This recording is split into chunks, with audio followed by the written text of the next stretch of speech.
Radio Kantipur radio राष्ट्रको राज्य विरुद्धको कसुरमा पक्राउ परेकी नेकपाको दाहाल नेपाल समूहकी केन्द्रीय सदस्य रामकुमारी झाँक्री साँझ रिहा। राष्ट्रपति भण्डारीका गतिविधिप्रति आफूले दिएका अभिव्यक्तिमा कुनै पश्चाताप नभएको झाँक्रीको भनाई। प्रतिनिधि सभा विघटन विरुद्ध सर्वोच्च अदालतमा परेका रिट निवेदनमाथि प्रधानमन्त्री ओलीका निजी कानून व्यवसायीको बहस सकियो। प्रतिनिधि सभा बैठक बस्ने मिति नै तोकेर पुनर्स्थापनाको फैसला गर्न संवैधानिक इजलासलाई सभामुख सापकोटा कानून व्यवसायीको माग। सशस्त्र प्रहरी बल एपीएफले सम्हाल्दै आएको अन्तर्राष्ट्रिय सीमा सुरक्षा र व्यवस्थापनमा नेपाली सेना पनि भूमिका खोज्दै। आतंकवादको जोखिम उच्च रहेको मूल्याङ्कन सहित एकीकृत सीमा सुरक्षा अवधारणामा जोड। काठमाडौँ तारकेश्वर नगरपालिकाको साङ्ले खोलामा फेरि बर्ड फ्लू देखियो। तनावग्रस्त सीमा क्षेत्र लद्दाखबाट सेना फिर्ता गर्न भारत र चीन सहमत। महत्वपूर्ण उपलब्धि हासिल भएको प्रतिक्रिया। र राष्ट्रिय महिला लीग फुटबलमा त्रिभुवन आर्मी क्लबको उपाधि यात्रा कायमै। वालिङ नगरपालिकाको चौथो जित। नमस्कार, कान्तिपुर डायरीका साथमा रमेश र इन्द्रलक्ष्मी। समाचार अब विस्तारमा। नेकपा दाहाल नेपाल समूहकी केन्द्रीय सदस्य रामकुमारी झाँक्री रिहा हुनुभएको छ। राज्य विरुद्धको कसुरको आरोपमा पक्राउ परेकी झाँक्रीलाई प्रहरीले सामान्य सोधपुछपछि आज साँझ छाडेको हो। पक्राउपछि प्रहरीले झाँक्रीलाई काठमाडौँको मिन भवनमा रहेको महानगरीय अपराध महाशाखामा राखेको थियो। प्रहरीले आफै पक्राउ पूर्जी जारी गर्दै झाँक्रीलाई बिहान शङ्खमूल स्थित निवासबाटै नियन्त्रणमा लिएको हो। प्रहरीले झाँक्रीसँग राष्ट्रपतिलाई लक्षित गरी गोर्खामा दिएको अभिव्यक्तिबारे जानकारी लिएको छ। रिहाईपछि सञ्चारकर्मीलाई प्रतिक्रिया दिँदै झाँक्रीले राष्ट्रपति भण्डारीका गतिविधिप्रति आफूले दिएका अभिव्यक्तिमा कुनै पश्चाताप नभएको बताउनुभयो। अहिलेको लोकतान्त्रिक व्यवस्थाका लागि आफूहरू लडेको र आगामी दिनमा पनि लड्ने भन्दै उहाँले संविधानको धज्जी उडाउने प्रवृत्ति विरुद्धको आन्दोलन निरन्तर जारी रहने उल्लेख गर्नुभयो। संवैधानिक राष्ट्रपति संस्थाप्रति आफ्नो सधैँ सम्मान रहेको र त्यसमा जाने व्यक्तिहरूको आलोचना गर्दा कुनै पश्चाताप गर्न नहुने झाँक्रीको भनाइ थियो। झाँक्री पक्राउ परे लगतै नेकपाको दाहाल नेपाल समूह सहित विभिन्न दलका नेताहरूले तत्काल रिहाईको माग गरेका थिए। अधिवक्ता गुणराज आचार्यले झाँक्रीको रिहाई माग गर्दै सर्वोच्च अदालतमा बन्दी प्रत्यक्षीकरणको निवेदन दर्ता गराउनु भएको थियो। नेकपा दाहाल नेपाल समूह निकट युवा विद्यार्थीले काठमाडौँमा विरोध प्रदर्शन गरेका थिए। प्रहरीले झाँक्रीलाई राज्य विरुद्धको कसुर अन्तर्गत दफा 58 अनुसार पक्राउ गरेको थियो। सो दफामा राष्ट्रपति वा संसदलाई धम्की दिन नहुने उल्लेख छ। कसुर प्रमाणित भए कसुर गर्ने वा गराउने व्यक्तिलाई 7 वर्षसम्म कैद, 70,000 रुपियाँ जरिवाना वा दुवै सजाय हुन सक्ने उल्लेख छ। नेकपाको दाहाल नेपाल समूहका अध्यक्ष पुष्पकमल दाहालले प्रधानमन्त्री केपी शर्मा ओलीको ठाडो आदेशमा प्रहरीले झाँक्रीलाई पक्राउ गरेको बताउँदै झाँक्रीको गिरफ्तारीलाई कम्युनिस्ट पार्टीमाथिको हमलाका रूपमा चित्रण गर्नुभयो। अध्यक्ष दाहालले लोकतन्त्रको पक्षमा आफ्ना विचारहरू राख्नेमाथि ताला लगाउने काम भएको बताउनुभयो। वरिष्ठ नेता झलनाथ खनालले झाँक्रीलाई पक्राउ गर्नु लोकतन्त्र विरुद्ध शर्मनाक घटना भएको बताउनुभयो। कंग्रेस वरिष्ठ नेता रामचन्द्र पौडेलले झाँक्रीलाई पक्राउ गरेर सरकारले अधिनायकवादी चरित्र उदाङ्गो पारेको टिप्पणी गर्नुभयो। झाँक्रीको गिरफ्तारीलाई वरिष्ठ नेता पौडेलले नागरिकको अभिव्यक्ति स्वतन्त्रतामाथि नाङ्गो हस्तक्षेप भएको बताउनुभयो। जनता समाजवादी पार्टीका संघीय परिषद अध्यक्ष बाबुराम भट्टराई, राप्रपा अध्यक्ष कमल थापा, विवेकशील साझा पार्टीका अध्यक्ष रविन्द्र मिश्र लगायतले झाँक्रीको गिरफ्तारीप्रति आपत्ति जनाएका छन्। प्रतिनिधि सभा विघटन विरुद्ध सर्वोच्च अदालतमा परेका रिट निवेदनमाथि प्रधानमन्त्री केपी शर्मा ओलीका निजी कानून व्यवसायीको तर्फको बहस आज सकिएको छ। सुनवाईका क्रममा उनीहरूले प्रतिनिधि सभा विघटन गर्ने अधिकार प्रधानमन्त्रीलाई रहेको जिकिर गरे। त्यस्तै ओलीका निजी कानून व्यवसायीले संविधानमा प्रधानमन्त्रीलाई राजाको जत्तिकै अधिकार रहेको तर्क समेत प्रस्तुत गरे। गत आइतबार सरकारी वकिलको तर्फबाट बहस सकिएपछि प्रधानमन्त्री ओलीका तर्फबाट कानून व्यवसायीले बहस सुरु गरेका थिए। प्रतिनिधि सभा विघटन विरुद्धको रिटमा आजदेखि सभामुख अग्निप्रसाद सापकोटाका कानून व्यवसायीले बहस सुरु गरेका छन्। सभामुख सापकोटाका तर्फबाट कानून व्यवसायीहरूले भने संवैधानिक इजलासले प्रतिनिधि सभा बैठक बस्ने मिति नै तोकेर पुनर्स्थापनाको फैसला गर्नुपर्ने माग गरे। सभामुख सापकोटाका कानून व्यवसायीको बहसपछि 5 जनाको एमिकस क्युरीका सदस्यले बहस गर्नेछन्। प्रतिनिधि सभा विघटन विरुद्धका 13वटा मुद्दामा सर्वोच्चको संवैधानिक इजलासमा माघ 4 गतेदेखि निरन्तर सुनवाई जारी छ।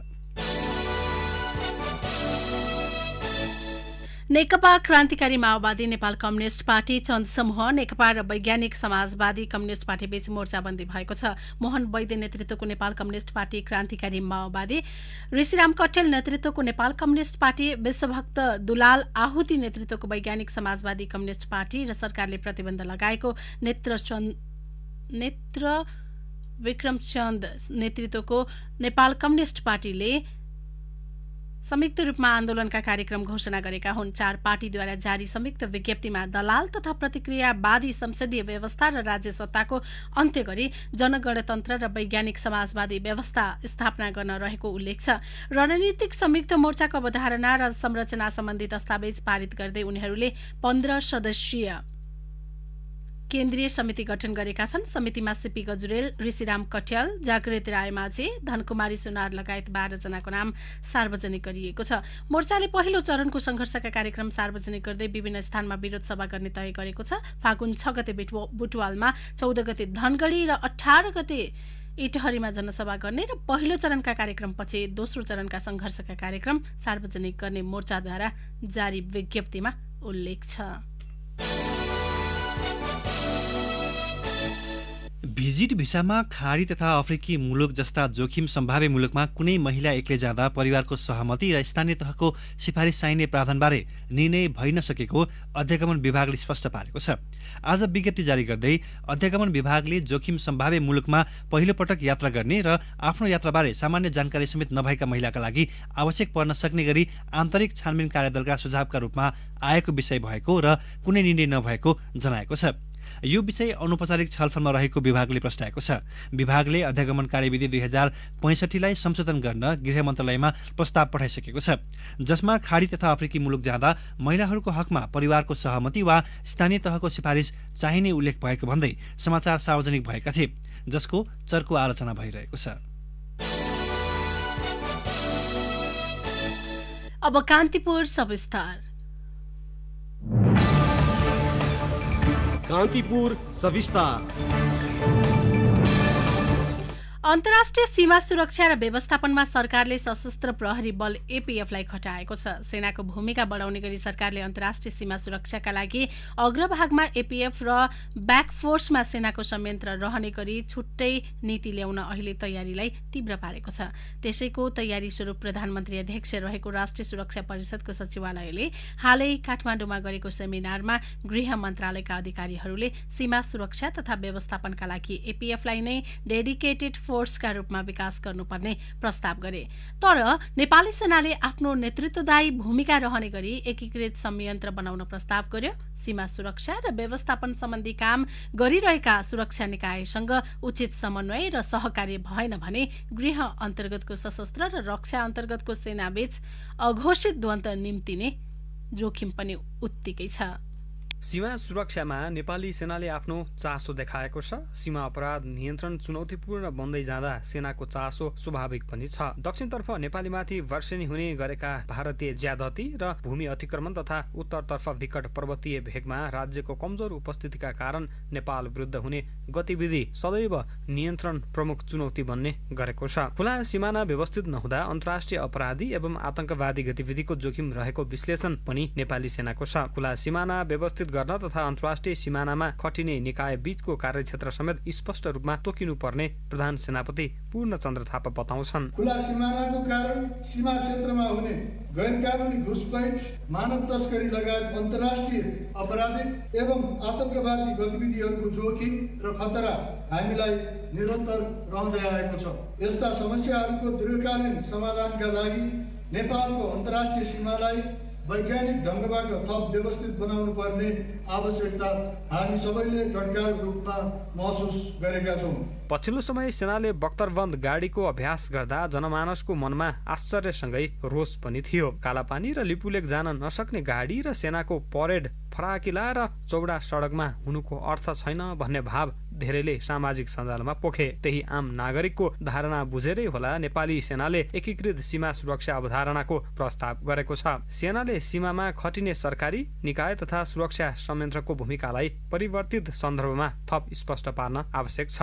हुन त सशस्त्र प्रहरी ऐन 2058मा सीमा सुरक्षाको जिम्मा सशस्त्र प्रहरी बलको उल्लेख छ। सीमा सुरक्षाका लागि सशस्त्र प्रहरीको उपस्थितिमा भारत र चीनतर्फ गरी 205 बीओपी स्थापना गरिएको छ। तर त्यस अनुसार साधन स्रोतको उपलब्धता र जनशक्ति परिचालन प्रभावकारी हुन सकेको छैन। यही पृष्ठभूमिमा सेनाले सीमा सुरक्षा र व्यवस्थापनका लागि द्वन्द्व र सामान्य अवस्थामा छुट्टा छुट्टै नीति अपनाएर सुरक्षा व्यवस्थापन रणनीति गर्ने खाका बनाएको हो। सशस्त्र प्रहरी महानिरीक्षक शैलेन्द्र खनाल सीमा सुरक्षाका लागि सूचना आदान प्रदान र समन्वयका लागि सीमा क्षेत्रमा खटिने सबै निकायको साझा संयन्त्र आवश्यक रहेको बताउँछन्। सीमा सुरक्षाका लागि आवश्यक नीति निर्माण, संशोधन, परिमार्जन एवं सीमा सुरक्षा तथा व्यवस्थापनको व्यवहारिक पक्षहरूलाई समेटेर समाधानका उपायहरू सम्बन्ध। गृहमन्त्री रामबहादुर थापा सीमा सुरक्षा सरकार र गृह मन्त्रालयको मात्र नभई सबैको साझा दायित्व भएकाले आपसी समन्वय र सहकार्यमा समान दृष्टिकोण र औपचारिक संयन्त्रबाट प्रभावकारी रूपमा सीमा सुरक्षा तथा व्यवस्थापन गर्न सकिने र डेडिकेटेड फोर्स सशस्त्र नै हुने बताउँछन्। सीमा सुरक्षाको लागि 4वटा सुरक्षा निकाय बीच उचित समन्वय,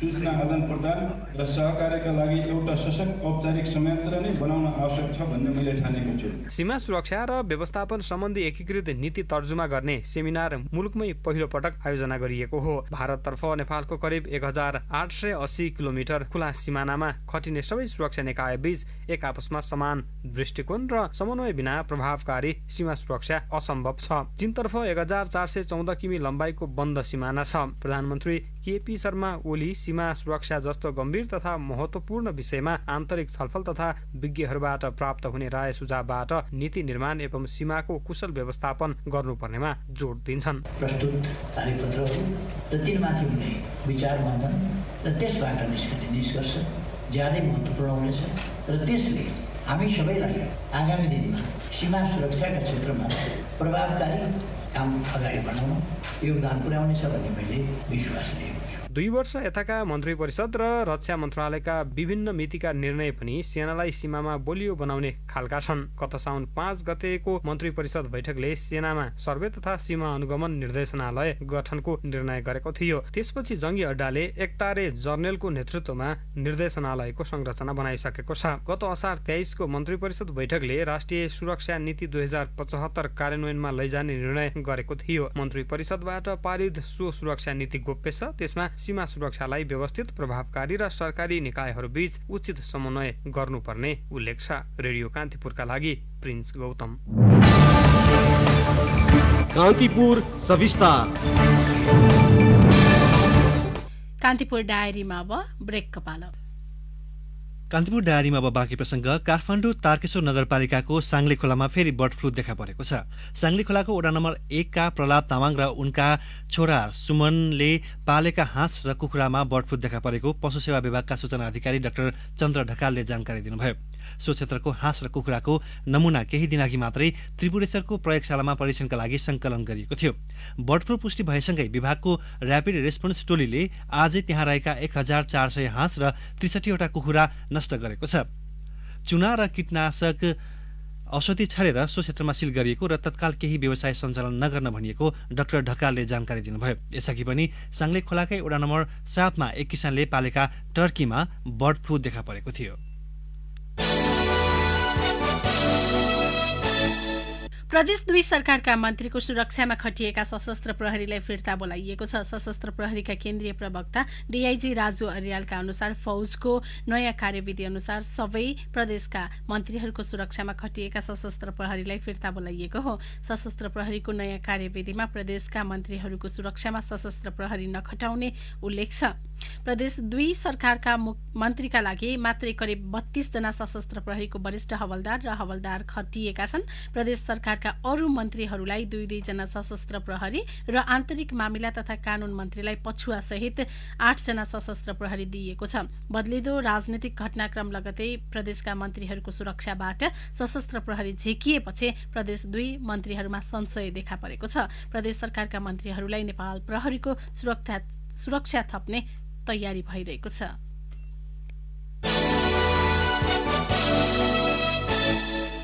नेपालमा दैनिक कोरोना संक्रमितको संख्या न्यून बन्दै गएको छ। 3000 को हाराहारीमा दैनिक PCR परीक्षण भए पनि 100 को हाराहारीमा संक्रमण पुष्टि हुने गरेको स्वास्थ्य तथा जनसङ्ख्या मन्त्रालयले जनाएको छ। पछिल्लो 24 घण्टामा 3023 PCR परीक्षण गरिएकामा 81 जनामा कोरोना संक्रमण पुष्टि भएको छ। यसअघि गत शनिबार 49, शुक्रबार 105 जनामा संक्रमण देखिएको थियो। गत बिहीबारदेखि आजसम्मको एक सातामा 828 जना संक्रमित थपिएका छन्। सोही अवधिमा 1368 जना संक्रमण मुक्त भएको मन्त्रालयले जनाएको छ। 19 जनाले ज्यान गुमाएका छन्। हालसम्म नेपालमा 2,72,430 जनामा संक्रमण पुष्टि हुँदा 98.6% अर्थात् 2,68,660 जना संक्रमण मुक्त भएको मन्त्रालयले जनाएको छ। लमजुङको दोर्दी गाउँपालिका 6 सिमी गाउँ नजिकै जीप दुर्घटना हुँदा 3 जनाको मृत्यु भएको छ। दुर्घटनामा लमजुङको ताजे क्षेत्रमा निर्माणाधीन पिपुल्स हाइड्रो पावर कम्पनी प्रालीद्वारा प्रवर्धित सुपर दोर्दी जलविद्युत आयोजना खमा कार्यरत स्याङ्जाका 34 वर्षीय इन्जिनियर यदुनाथ भट्टराई, तनहुको भानु नगरपालिका 10 का 45 वर्षीय इन्जिनियर प्रकाश लौडारी र जीप चालक खोटाङका 24 वर्षीय किशोर राईको मृत्यु भएको प्रहरीले जनाएको छ। घाइते 3 जना मध्ये 2 जना स्कुले बालबालिका रहेको प्रहरीले जनाएको छ। यस्तै गोर्खा आबुखैरेनी सडक खण्ड अन्तर्गत गोर्खा नगरपालिका 12 स्थित 9 किलोमा यात्रु बसले ठक्कर दिँदा मोटरसाइकलमा सवार काठमाडौँ मनमैजु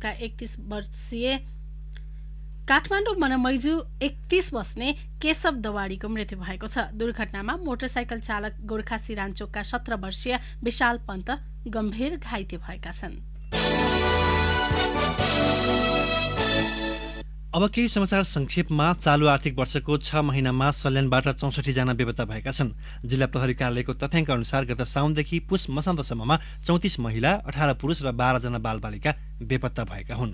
कंग्रेस सभापति शेरबहादुर देउवाले संसद विघटनको मुद्दा अदालतमा विचाराधीन रहेकाले कंग्रेसले बोल्न नमिल्ने बताउनु भएको छ। ललितपुरमा आज आयोजित एक कार्यक्रममा उहाँले चुनावबाट सरकार बनाउने राजनीतिक व्यवस्थामा पार्टीले सधैँ चुनावको लागि तयारी गरिरहनुपर्ने बताउनुभयो। सेतु मच्छिन्द्रनाथ मन्दिर बुढा नीलकण्ठमा धर्मशाला र कुमारी छे निवासको संरक्षण, सबलीकरण र निर्माणका लागि आज राष्ट्रिय पुनर्निर्माण प्राधिकरण र ठेकेदारबीच सम्झौता भएको छ। रौतहटको चन्द्रपुर नगरपालिका 8 का स्थानीयले मुआवजाको रकम नपाएको भन्दै आज रेलवे निर्माणको काम रोकेका छन्। मेची महाकाली रेल मार्गको बर्दिवास निजगढ खण्डस्थित रौतहटको सन्तपुर नजिक 4 नम्बर प्याकेज अन्तर्गत पर्ने जग्गाधनीले मुआवजा नपाएको भन्दै काम रोकेका हुन्। नेपाल प्रहरीका विभिन्न पदमा बढुवा भएका 60 जना अधिकृतलाई महानिरीक्षक आइजीपी शैलेश थापा छेत्रीले दर्जनी चिन्ह प्रदान गर्नुभएको छ। भक्तपुर नगरपालिकाले श्वास प्रश्वास पुनर्स्थापना केन्द्र सञ्चालनमा ल्याएको छ। जापान इन्टरनेशनल मेडिकल टेक्नोलोजी फाउन्डेसनको प्राविधिक सहयोगमा भक्तपुर नगरपालिकाले स्थापना गरेको श्वास प्रश्वास पुनर्स्थापना केन्द्र आजबाट औपचारिक रूपमा सञ्चालनमा आएको हो। र धरान प्रज्ञा प्रतिष्ठानले गरेको बहुभाषी कविता गोष्ठीमा 10 जना कवि पुरस्कृत भएका छन्। आदिवासी जनजाति समुदायको लोप हुन लागेको भाषा साहित्यको उत्थान, संरक्षण र सम्वर्धन गर्ने उद्देश्यले प्रतिष्ठानले बहुभाषी कविता गोष्ठी आयोजना गरेको हो। कान्तिपुर डायरीमा अब सिन्धुपाल्चोक डायरीको पालो। सिन्धुपाल्चोक डायरीमा कमला पाखरिनको नमस्कार। चिसोले पीडित बनेका सिन्धुपाल्चोकको लिदी पहिरोका पीडितलाई जिल्ला कफी सहकारी संघले न्यानो सिरक सहयोग गरेको छ। लिदी पहिरोबाट विस्थापित भएका 174 परिवारलाई प्रति परिवार 1 वटा सिरक सहयोग गरिएको हो। जाडोमा रात गुजारिरहेका पीडितहरू न्यानो सिरक पाएपछि खुसी भएका छन्। त्रिपुरा सुन्दरी गाउँपालिका 4 पिस्करको जलजलेमा भव्य विद्यालय भवन बनेको छ। गाउँपालिकाको विकट क्षेत्र जलजलेमा रहेको जनता आधारभूत विद्यालयले 12 कोठे सुविधा सम्पन्न भवन 4,34,55,673 रुपियाँको लागतमा निर्माण सम्पन्न भएको हो। बाह्रविसे नगरपालिका स्थित बाह्रविसे प्राथमिक स्वास्थ्य केन्द्रका एक कर्मचारी झण्डै 1.5 महिनादेखि बेपत्ता भएका छन्। केन्द्रका नेत्र सहायक पूजन राई 3 महिनादेखि बेपत्ता भएका हुन्। 25 वर्षीय राई तिलगंगा आँखा अस्पताल काठमाडौँका तर्फबाट सिन्धुपाल्चोकको बाह्रविसे नगरपालिका स्थित बाह्रविसे प्राथमिक स्वास्थ्य केन्द्रमा कार्यरत थिए। राई गत कार्तिक 27 गते प्राथमिक स्वास्थ्य केन्द्रबाट भोटेकोशी गाउँपालिका चाकु गएपछि नफर्किएको जनाएको छ। मेलम्ची खानेपानी आयोजनाको मुख्य एवं सबैभन्दा जटिल संरचना सुरुङ मार्ग पुनः परीक्षणको तयारी अघि बढाएको छ। विगतको त्रुटि सच्याउँदै सुरुङमा पुनः गेट जडान गर्ने काम अन्तिमतिर पुगेपछि आयोजनाले परीक्षण तयारीको गृह कार्य थालेको हो। आयोजनाका प्रवक्ता राजेन्द्र पन्तले ढिलोमा आगामी फेब्रुअरीभित्र सुरुङमा मेलम्चीको खोलो छिर्याएर परीक्षण गरिने बताउनुभयो। उहाँका अनुसार सुरुङको गेट रहने संरचनामा कंक्रिट ढलान गर्ने र फ्रेम झुन्ड्याउने काम सकिएको छ। अहिले झुन्ड्याएको गेट कसने काम भइरहेको छ। हवस् त, सिन्धुपाल्चोक डायरी यति नै। कमला पाखरिन बिदा हुन्छु। नमस्कार। कान्तिपुर डायरीमा पुनः ब्रेकको पालो। ब्रेकपछि कान्तिपुर डायरीमा अब आर्थिक प्रसङ्ग। आगामी चैत 15 गतेदेखि पोखरा सिमरा सिधा हवाई उडान हुने भएको छ। गण्डकी प्रदेशको उद्योग पर्यटन वन तथा वातावरण मन्त्रालय, पोखरा महानगरपालिका, उद्योग वाणिज्य संघ, बाराको जितपुर सिमरा उपमहानगरपालिका प्रमुख, यति एयरलाइन्स, पोखरा नागरिक उड्डयन प्राधिकरणका प्रमुख लगायतको बैठकले पोखरा सिमरा सिधा उडान गर्ने निर्णय गरेको हो। सुरुमा साताको 3 दिन आइतबार, बुधबार र शुक्रबार पोखरा सिमरा पोखरा उडान हुनेछ। पोखरा विराटनगर हवाई सेवा सञ्चालन भए लगतै कोरोना भाइरस महामारीका कारण अहिलेलाई स्थगित भएको छ। पोखराबाट भरतपुर र भैरहवामा हवाई उडान भने सञ्चालनमा छ। शेयर कारोबार हुने साताको अन्तिम दिन आज धितोपत्र बजार दोहोरो अङ्कले ओह्रालो लागेको छ। शेयर कारोबार मापक नेप्से परिसूचक आज 16.11 अङ्कले घटेर 2526.92 बिन्दुमा पुगेको छ। नेप्सेमा ओह्रालो लागे पनि कारोबार रकममा भने अघिल्लो दिनको तुलनामा केही सुधार देखिएको छ। नेप्सेमा आज कारोबारमा भएका 12 मध्ये 3वटा उपसूचकको सूचक मात्र उकालो लागेको छ। नेप्सेमा आज कुल 206 कम्पनीका 72,737 कारोबारबाट 1,60,58,458 किता शेयर किनबेच भएको नेपाल स्टक एक्सचेन्जले जनाएको छ। अब अन्तर्राष्ट्रिय प्रसङ्ग। चीन र भारत सीमा क्षेत्र लद्दाखबाट सेना फिर्ता बोलाउन सहमत भएका छन्। यो सँगै दुई मुलुकबीच 8 महिना लामो तनाव समाधान उन्मुख भएको विश्लेषण गएको छ।